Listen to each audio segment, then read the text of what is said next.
Very good morning, dear friends. Myself, Dr. Vikrant Sudhakar Palekar. I am working as assistant professor in Gokhale Education Society's Arts, Commerce and Science College, Jawar, Palghar.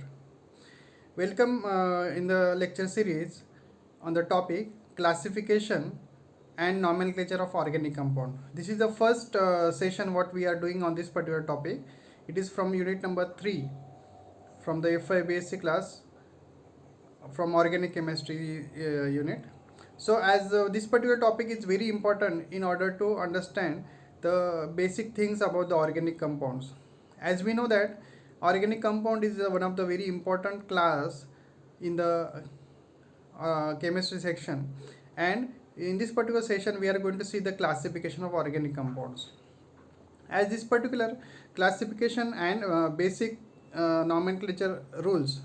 So basically we know that the organic compounds are being nomenclated by IUPAC system. So this is nothing but the international system by which we can nomenclate or we can give the names to the organic compound, and it is being having the full form International Union of Pure and Applied Chemistry. So this is basically a scientific body which has come into existence to give the universal nomenclature to the organic compounds. Because if we see the history of the organic compounds, basically in the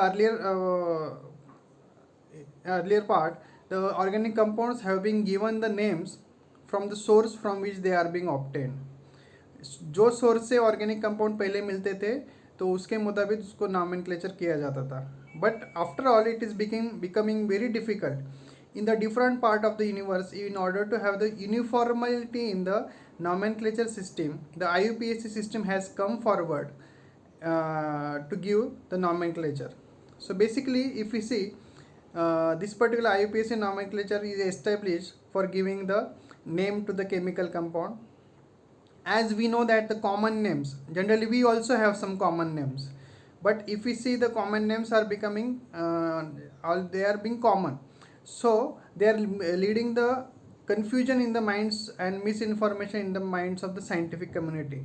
So basic aim of IUPAC system to have the unique nomenclature system to organic compounds, and this particular body has been given some rules by which we can give the nomenclature to the organic compound.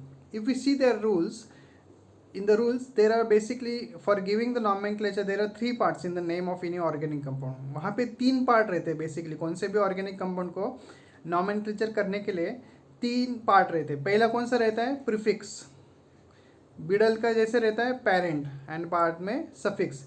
जैसे हम लोगों को अपने अपने नाम रहते हैं उसमें पहला पार्ट रहता है खुद का नाम, बाद में फादर का नाम और बाद में अपने फैमिली का नेम और सर नेम हम जिसको बोलते हैं. तो वैसे कौन से भी ऑर्गेनिक कंपाउंड को नॉमेनक्लेट करने के लिए we have first part that is being called as a prefix.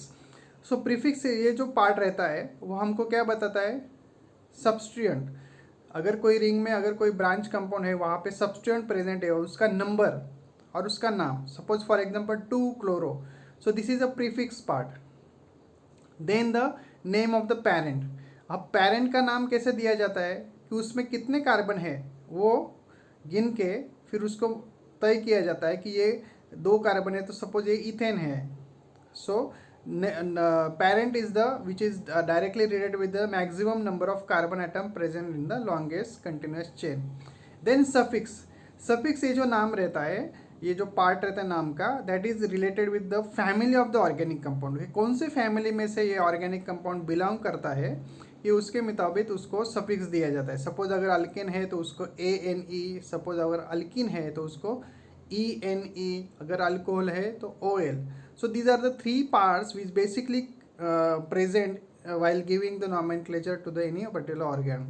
Remember, prefix, parent and suffix. Suffix is generally the what are the functional group present in that particular organic compound that is related with the that particular suffix part. So if we see basically the organic compounds are being classified into wide variety of subclasses. If we see in this particular chart there are almost 40 classes. So basically most of the first line is quite familiar to you, just like alkane, alkenes, alkynes, alcohols, alkyl halide, carboxylic acid. The carbonyl compounds are again a big family, aldehyde, ketones, ethers. So basically यहाँ पे अगर आप देखेंगे तो जो black है वहाँ पे हाइड्रोकार्बन्स लिखा गया है. सो ब्लैक मतलब क्या है, जहाँ पे सिर्फ hydrocarbons means what, this compound contain only carbon and hydrogen. जो ये ग्रीन पार्ट है वहाँ पे हेलोजन फैमिली है. जो ये रेड पार्ट है उसको ऑक्सीजन कंपाउंड्स है. ब्लू पार्ट वाला है जो है उस वहाँ पे नाइट्रोजन कंपाउंड्स है. And other and sulphur and phosphorus compounds. So at least basically we must know the compound which basically contain carbon, hydrogen, oxygen and nitrogen. So we are going to see the nomenclature one by one, but before that we are going to see the basic rules of IUPAC nomenclature. IUPAC nomenclature करने के लिए जो basic rules है that we are going to see.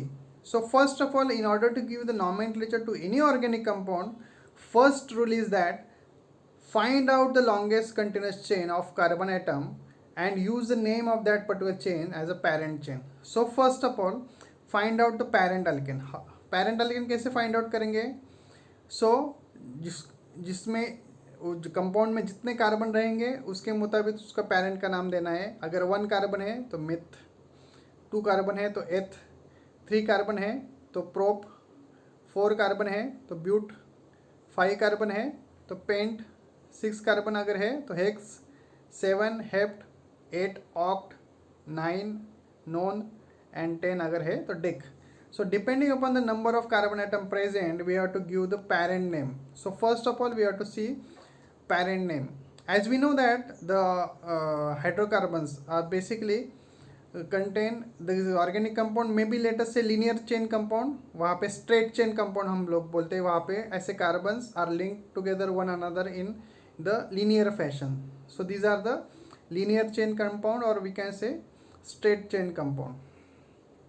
Then they can be also branched one. So जहाँ पे tree को कैसे branch रहती है वैसे अगर कोई कार्बन को अगर दूसरा अगर कोई सब्स्टिट्यूएंट अटैच है, so this is a branch chain compound. Okay, so in that first of all we have to find out a longest continuous chain. So यह अपनी लॉन्गेस्ट कंटिन्यूस चेन है. ये जो रेड कार्बन्स की chain दिखाई ये longest continuous chain है. So this particular carbon will come in to the side chain, so that will be part of the substituent. Then suppose अगर ये कंपाउंड है तो यहाँ पे हम लोग देखेंगे कि यहाँ पे एक सब्स्टिट्यूएंट है, यहाँ पे एक सब्स्टिट्यूएंट है. But in order to find, first of all we have to find out the longest continuous chain. So ये लॉन्गेस्ट कंटिन्यूस चेन, ये जो ब्लू पार्ट आपको दिख रहा है, so that is a blue part.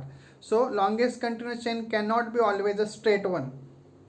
Okay, वो branch part में भी हो सकती है. So first of all what is the first priority और first thing what we have to do, अगर वही कोई ऑर्गेनिक कंपाउंड में मैक्सिमम नंबर ऑफ कार्बन जितने हैं लॉन्गेस्ट कंटिन्यूस चेन में, वो अपने को फाइंड आउट करना है. So that is going to let us say longest continuous chain. अगर उस चेन में अगर 8 कार्बन है तो what will be your parent alkane? Oct. 8 carbon है तो ऑक्ट. अगर 6 कार्बन है तो 6. अगर यहाँ पे देखो ये 6 कार्बन है तो अपना 6 कार्बन के लिए क्या हो जाएगा? Parent name hex. And then suffix we have to use. If this compound is hydrocarbon, let us say alkane, then hexane. If it is a containing double bond, now here there is no double bond. So this is a, if there is a double bond, then we can use ene, hexene. So first name must be a hex.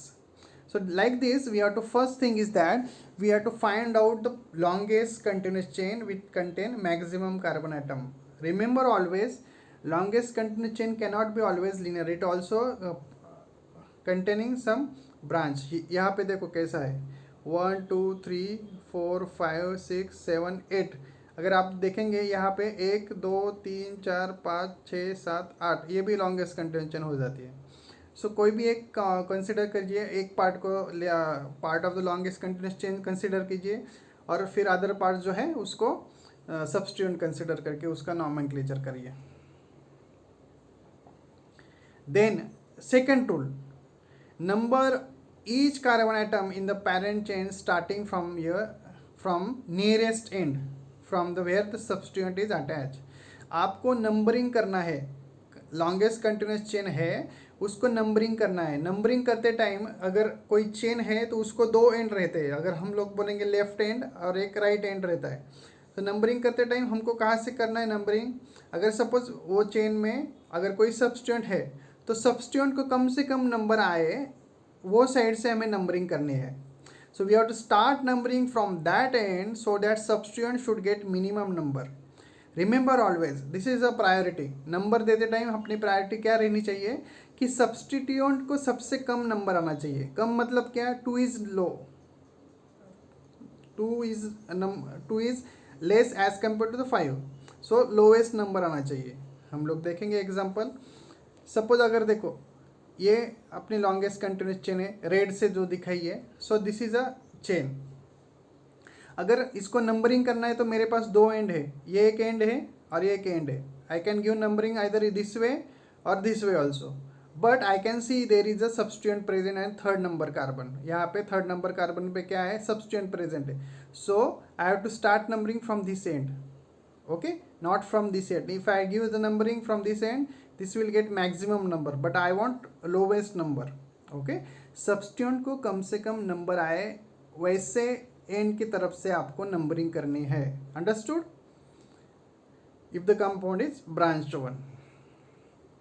Suppose अगर ये दूसरा compound है तो आपको क्या दिखता है कि यहाँ पे कितने चेन है? बेसिकली ये एक चेन है, देन ये दूसरी एक चेन है, बराबर, ये एक तीसरी एक चेन है, बराबर. तो मेरे को क्या करना है? I have to find out the longest continuation. ऐसी चेन सिलेक्ट करनी है जिसमें मैक्सिमम नंबर ऑफ कार्बन है. तो मैंने ये रेड कलर की चेन चूज़ कर ली.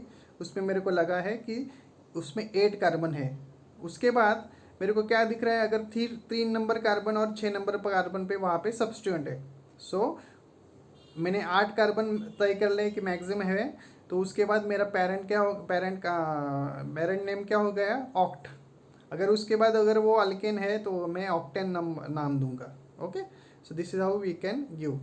सपोज अगर कंपाउंड अगर साइक्लिक है, सो साइक्लिक कंपाउंड में नंबरिंग करते टाइम मेरे को ऐसे नंबरिंग करनी है जैसे करके वे दोनों सब्स्टिट्यूएंट को कम से कम नंबर आए. अगर ये मैं इसको अगर एक नंबर देता हूँ तो I have 2 ways. I can go either in the anti-clockwise direction or either in the anti-clockwise direction or either in the clockwise direction. अगर मैं clockwise direction मतलब ऐसे नंबरिंग देता हूँ तो 1 2 3 नंबर आएगा, मतलब 1 3 नंबर आएगा. अगर मैं उल्टा देता हूँ तो 1 2 3 4 5 1 5 आएगा. सो 1 3 इज मिनिमम और 1 5 is minimum. Of course 1 3 is minimum. So numbering करते time first priority that numbering ऐसी तरफ से करनी है जो ऐसे करके सब्स्टिट्यूएंट को कम से कम और लोएस्ट नंबर आया समझ में. So what is the name for this compound? 1,3 dimethyl cyclohexane. This is a cyclic compound. Okay, so we will see numbering later on, but let us remember. Third rule number 3, if more than one group of same type is present, then you have to use the prefix di, tri, tetra, etc. अगर same group 2 जगह पे present है तो उसको कौन सा word use करना है? डाई. सपोज अगर मिथाइल 2 टाइम्स है तो हम लोग क्या यूज़ करेंगे? Di methyl. अगर सपोज क्लोरो 2 जगह पे है एक ही कंपाउंड में, एक 2 नंबर कार्बन पे, एक 4 नंबर कार्बन पे, तो हम लोग क्या यूज़ करेंगे? 2,4 dichloro. So this is how we have to use. जब सेवरल ग्रुप सेम टाइप के रहेंगे और फिर अगर अलग अलग होते हैं तो अल्फ़ाबेटिकल ऑर्डर फॉलो करने हैं. देखिए एग्जाम्पल. अगर ये कंपाउंड है, यहाँ पे एक ही सब्स्टिट्यूएंट है, longest continuous chain 1 2 3 4 5 6. Okay, numbering मैंने यहाँ से क्यों स्टार्ट की? क्योंकि यहाँ से अगर करता हूँ तो ये मिथाइल ग्रुप को कम से कम नंबर आता है. सो इसका नाम क्या हो जाएगा? 2 मिथाइल हेक्सेन. यहाँ पे नंबरिंग एक ही कार्बन को दिया है तो नंबर आप दे देंगे 1 2 3 4 5 6. सो इसका नेम क्या हो गया? 2 मिथाइल हेक्सेन. अगर मैं नंबरिंग यहाँ से चालू करता हूँ तो इसका नंबर क्या आएगा? 5. So 5 is higher, so we want lower numbering. Okay, so this is our longest continuous chain. Then suppose this is a compound. यहाँ पे क्या दिखता है कि ये लॉन्गेस्ट कंटिन्यूअस चेन है और ये जो ग्रुप है 2 सब्स्टिट्यूएंट है. दोनों सब्स्टिट्यूएंट तो सेम दिख रहे हैं ना. कौन से सब्स्टिट्यूएंट है वो? मिथाइल. सो मिथाइल 2 प्रेजेंट है, एक 2 नंबर कार्बन पे, एक 4 नंबर कार्बन पे. ये 1 2 3 4 5 6. सो 2 नंबर और 4 number. So what will be name 2,4 dimethyl. तो यहाँ पे हमने कौन सा वर्ड यूज़ किया, डाई. ओके. अगर एक ही सब्सटीट्यूएंट 2 टाइम प्रेजेंट है तो डाई, 3 टाइम प्रेजेंट है तो tri. So write di words, before that write the its position. What is the position, 2 number carbon और 4 नंबर कार्बन, यहाँ पे दिख रहा है आपको सेम जगह पे. इसका नाम क्या आ जाएगा, मैंने पहले ही बताया लास्ट स्लाइड में, 1,3 डाईमिथाइल साइक्लोहेक्सेन. राइट. मैंने ANE यूज क्यों किया है, यहाँ पे देखो ANE सफिक्स क्या यूज किया, ANE, because this compound is from alkane family. So that's why I use this particular nomenclature. So remember, अगर एक ही सब्सटीट्यूएंट 2 टाइम प्रेजेंट है तो उसको यूज करना है डाई, 3 टाइम प्रेजेंट है तो try, followed by it's number. Then fourth rule, if number of different group present, then they are named in alphabetical order with respect to number. अगर 2 से अलग अलग सब्सटीट्यूएंट प्रेजेंट है अलग अलग कार्बन पे, तो उसका नंबरिंग उसको नाम देते समय अल्फ़ाबेटिकल ऑर्डर फॉलो करनी है. नंबर भले ही ज़्यादा है, अगर अल्फ़ाबेटिकल सपोज इथाइल और मिथाइल 2 ग्रुप है तो E comes first then M. So ethyl must be first then followed by methyl. देखिए एग्जाम्पल. अब ये एग्जाम्पल में आपको क्या दिख रहा है, so this is the longest continuous chain containing 8 number of carbons. Then you can see the at third position there is a which group, C2H5 means ethyl group है, और 5 नंबर कार्बन पे कौन सा ग्रुप है, methyl. तो इसका क्या नाम आएगा मेरे को बोलो. 3 नंबर पे क्या है, इथाइल. 5 नंबर पे क्या है, methyl. So 3 ethyl 5 methyl, maximum number carbon कितने हैं, 8. So it will be octane. What is name, 3 ethyl 5 methyl octane. This is how the we can give the IUPAC nomenclature. अब ये कंपाउंड देखो, यहाँ पे 2 सब्सटीट्यूएंट अलग अलग है, क्लोरो और ब्रोमो. ये अगेन 8 नंबर कार्बन से ऑक्टेन है, मगर यहाँ पे 2 है. So chloro and bromo, alphabetical order कौन फर्स्ट आता है, chloro and bromo. B come first, so bromo should have first number even though it has higher number. मैं क्या बोला कि ब्रोमो नाम पहले लिखने का, नंबर भले ही उसको ज़्यादा आता है तो चलेगा, मगर लिखते टाइम अल्फ़ाबेटिकल ऑर्डर फॉलो करनी है. सो क्या नाम लिखेंगे, 5 bromo 3 chloro octane. Right. So remember, alphabetical order follow करने हैं लिखते टाइम, नंबर भले ही ज़्यादा है. Follow alphabetical order with respective number. This is a next rule. So these are the 4 basic rules we must remember. First rule is that select longest continuous chain. Then second rule is that start numbering from that end so that substituent should get minimum number or lowest number. Then third rule, if the same substituent is present 2 times, then use word di, tri, tetra. Then fourth rule, if the 2 different substituents are present, then follow alphabetical order. So these are the 4 basic rules we have to remember while giving and naming to any particular organic compound. Now we are going to see the classification of organic compounds. Organic compound जो है उसके कौन से classes है. Already we know that organic compounds can be open chain compound and can be cyclic compound. Organic compound open chain मतलब वहाँ पे carbon carbon carbon carbon linear form में रहते, या फिर साइक्लिक मैनर जहाँ पे carbon carbon carbon close chain format में रहते. Right. Open chain compound again classified. Open chain can be a straight one, branched one. हम लोगों ने ऑलरेडी देखा है स्ट्रेट चेन कैसी रहती है, ब्रांच चेन कैसी रहती है. साइक्लिक, होमोसाइक्लिक और heterocyclic. Homo means we are जहाँ पे सेम नंबर ऑफ एटम्स रहेंगे, मतलब carbon carbon carbon carbon. Hetero मतलब क्या, carbon carbon oxygen carbon carbon carbon. So this become heterocyclic. We will see examples also, homocyclic and heterocyclic. Then homocyclic can also be alicyclic and aromatic. वहाँ पे अगर suppose हम लोग cyclohexane है और benzene है, सो साइक्लोहेक्सेन क्या हो गया, अलिसाइक्लिक. एरोमेटिक मतलब बेंजीन क्या हो गया, aromatic. So this is again can be classified. Then aromatic can also be a benzenoid और नॉन बेंजीनाइड. बेंजीनाइड मतलब स्ट्रक्चर बेंजीन जैसा है, नॉन बेंजीनाइड मतलब स्ट्रक्चर बेंजीन जैसा नहीं है मगर एरोमेटिक है. हम लोग एग्जाम्पल देखेंगे. Heterocyclic can also be alicyclic. So remember, open chain compound और straight chain compound, branch chain compound. Straight chain carbon carbon carbon, straight chain. Branched one like this way. हम लोग अभी साइक्लिक कंपाउंड से again classification देखेंगे. Okay, with example. Open chain मैंने already आपको बोल दिया कि ये स्ट्रेट चेन कंपाउंड है. They can be either straight one, there can be a functional group alcohols, ethers, carboxylic acid.